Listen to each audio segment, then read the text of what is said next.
Yeah. We shall see. I don't count on me, okay? Thank you. All right, I think the chatter has calmed. Are we online, ready to go, Catherine? Yes, we are. We are. Okay, thank you. I think I will go ahead and call this September 21st Municipal Planning Commission meeting to order. We have some councillors, some MPC members missing today, so I would entertain a motion to excuse them from the meeting. Ellen moves to excuse Greg, Lynette, and Dan from our meeting. All in favor of that motion? That is carried. All right, the minutes from our last meeting, September the 7th, they're in your package. How do you wish to handle them? Holly. I move to approve the minutes. Thank you. Any other comments, questions, concerns? All in favor of Holly's motion? That is carried then.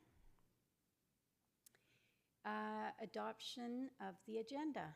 Our agenda is laid out here for us. Are there any additions to the agenda, edits? Nothing from staff. A motion to adopt. Amanda? Thank you. All in favor of Amanda's motion? That is carried. Subdivision 6.1, Maria, good morning. Good morning. Thank you, Madam Chair. I'll just pull this up. Okay, this subdivision application 2023-0-011 is to subdivide an approximate 0.96 hectare, 2.37 acre parcel from the northeast of 72115, which lies south of the north 430 feet of the quarter section for residential purposes. The proposed subdivision is located 2.4 kilometers northeast of the village of Rosemary. Access to the proposed subdivision would be from Range Road 155. Access to the remnant parcel would have to be established from that same road.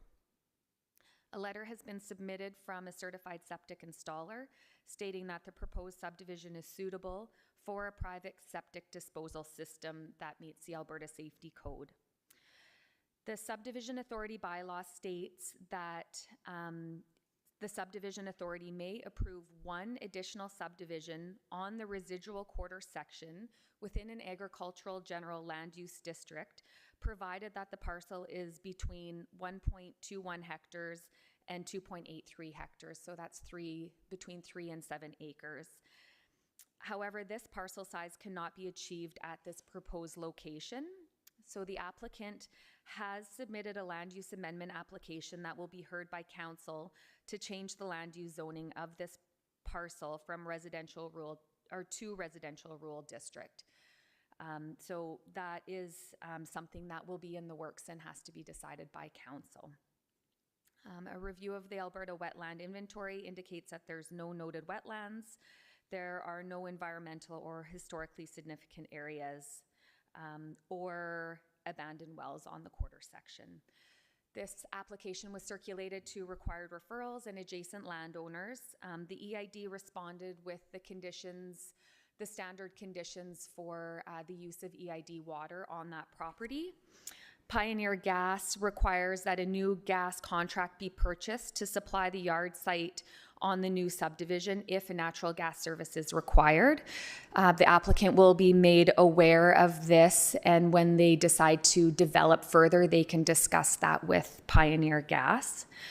When this RFD was submitted, there were no objections or concerns raised by adjacent landowners. However, recently I have been in discussions with an adjacent landowner regarding the fence line.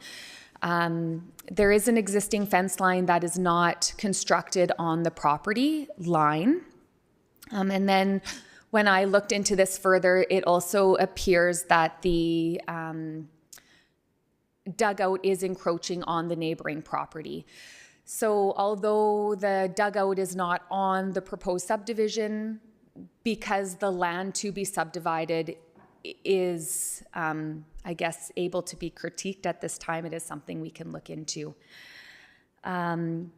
So it is recommended by staff that MPC approve the subdivision for residential purposes with the following conditions: that all outstanding property taxes be paid, that if required, the applicant enter into a development agreement with the county, that the applicant supplies copies of utility right-of-ways, easement agreements and/or agreements with affected utilities, that the land use amendment be approved by council, which would change the zoning of the proposed parcel from agriculture general district to residential rural district prior to the finalization of the subdivision. In addition to that, which is not written on your RFD, it is recommended by staff that the encroachment of the dugout be rectified to the satisfaction of the Development Authority. So we can't guarantee, I guess, based on this photo, that the dugout is encroaching. So we will talk with the applicant and the surveyor and ensure that there is an encroachment. If there is, then it would be recommended that an encroachment agreement be put in place between both landowners. There is an encroachment agreement existing for the pivot that goes over the property line, which you can't see in this photo, but I do have one for that as well, somewhere here.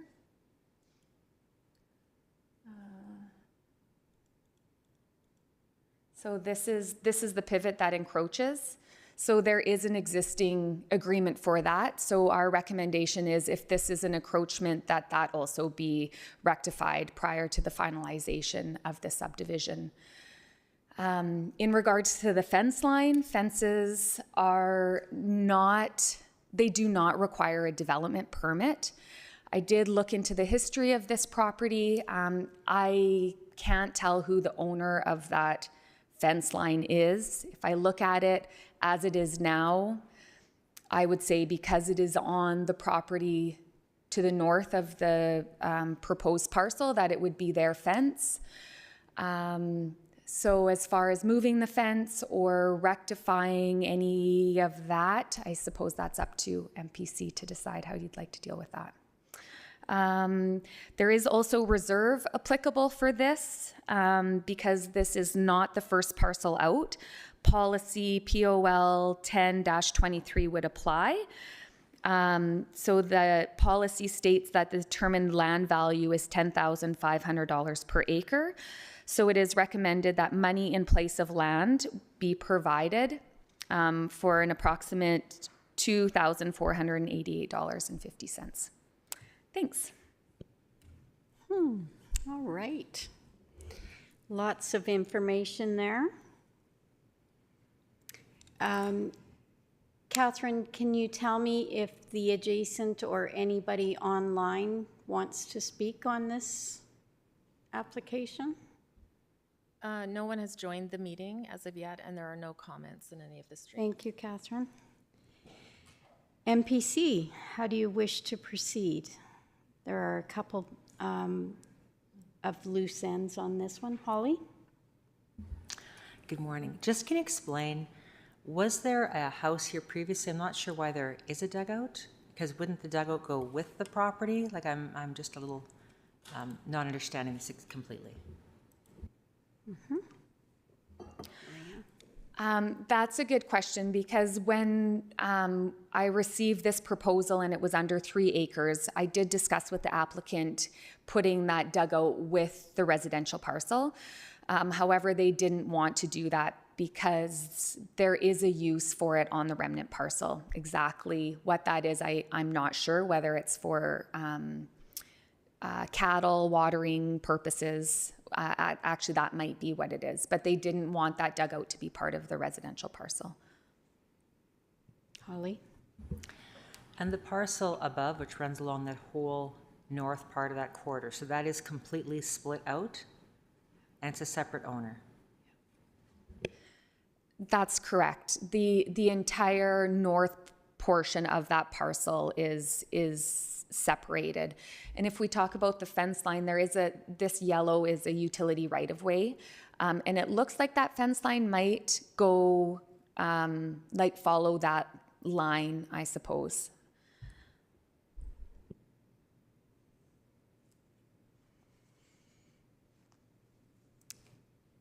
Neil? It's a lot of conditions, but if they sort their way through them, I'll make this motion. And there are a couple options that Maria didn't put in there, so how are you feeling about the options? I will have to leave that up with the dugout between the two landowners, as long as they have their agreement there and it's tied up legally. We're okay. And the fence line, what's the other one? That's between the two landowners. Wherever they want the fence is their business, isn't it? We can't make them take a fence out and put in a new one if they don't want to. Or can we? Yeah, we can. Now is the time. The adjacent landowner made a phone call to me, and now is the time that you clean up your act when you make an application. So I would like to see that we put in a condition that the fence line be corrected. Okay, I'll add that to my motion. Okay, thank you.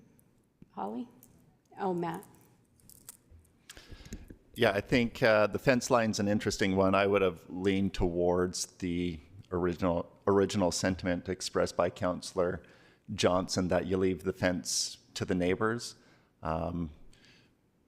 Does the fence need to be, so as part of the motion, is it the fence needs to be moved and reinstalled? What if the applicant would prefer to just remove the fence altogether, not have the expense? If it is moved, what's the cost share?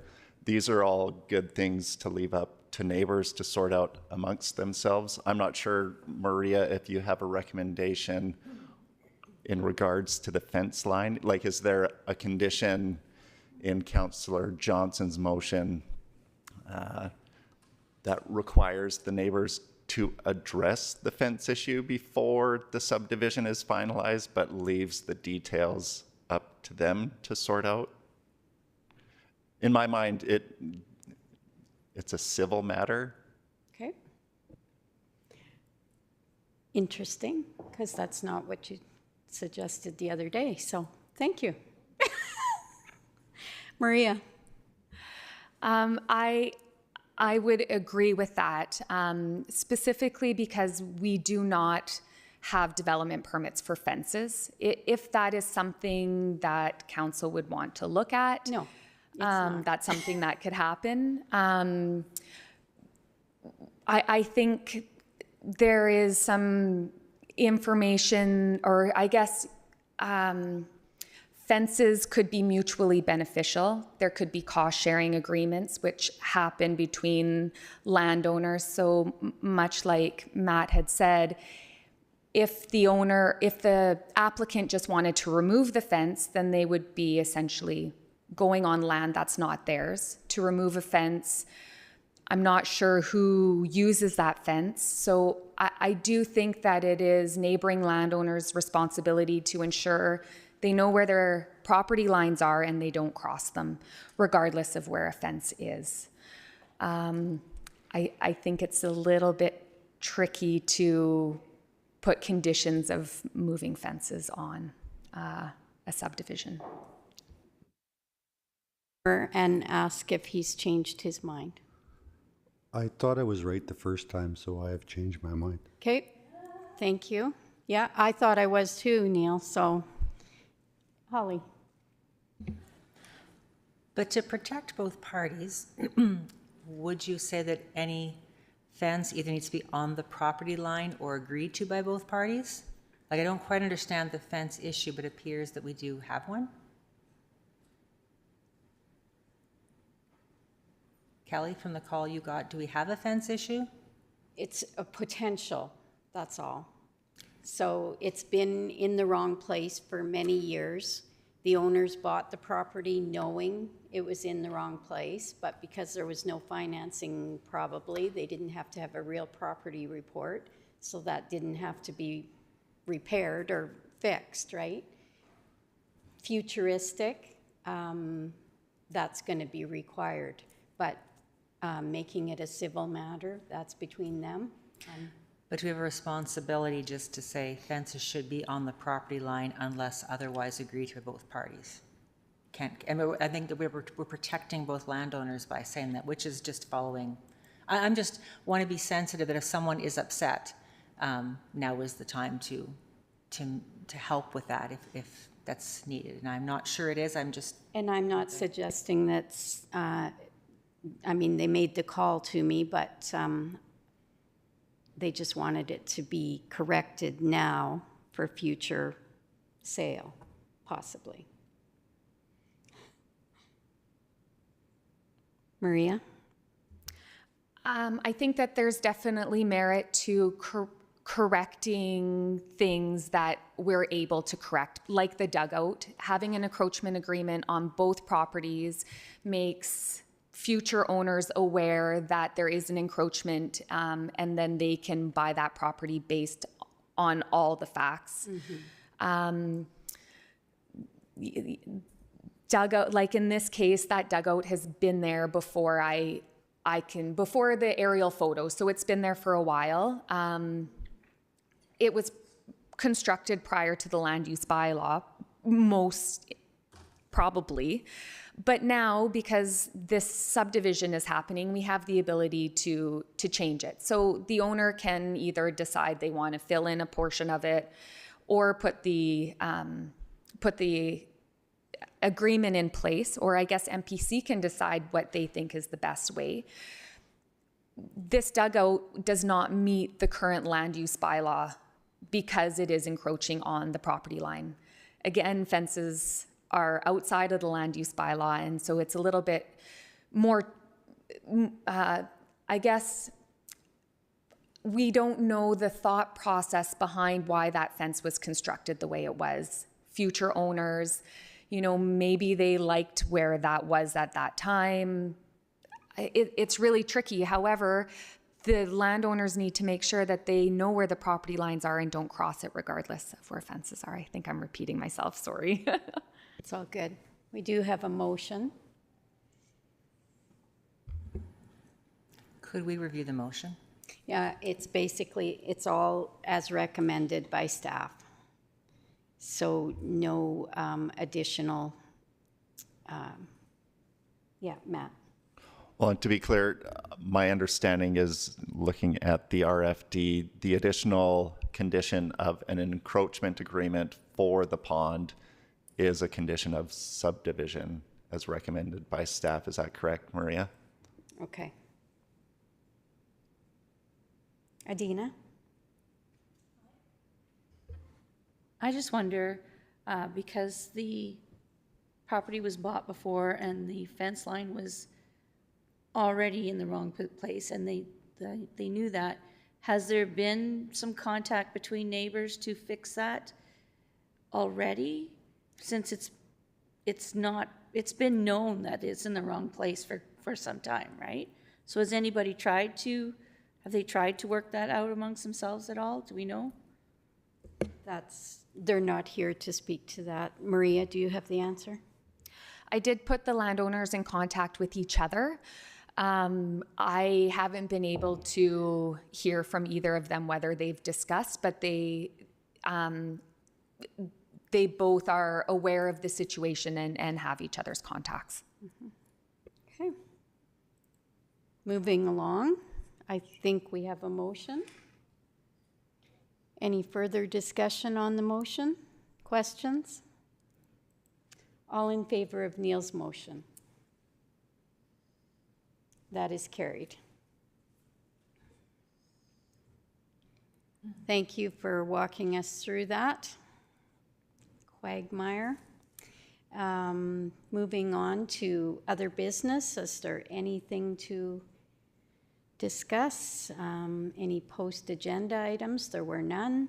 Any reason for in camera? Seeing none. Catherine, do we have any questions in the queue? No questions. Okay, I'll adjourn the MPC meeting at 10:21.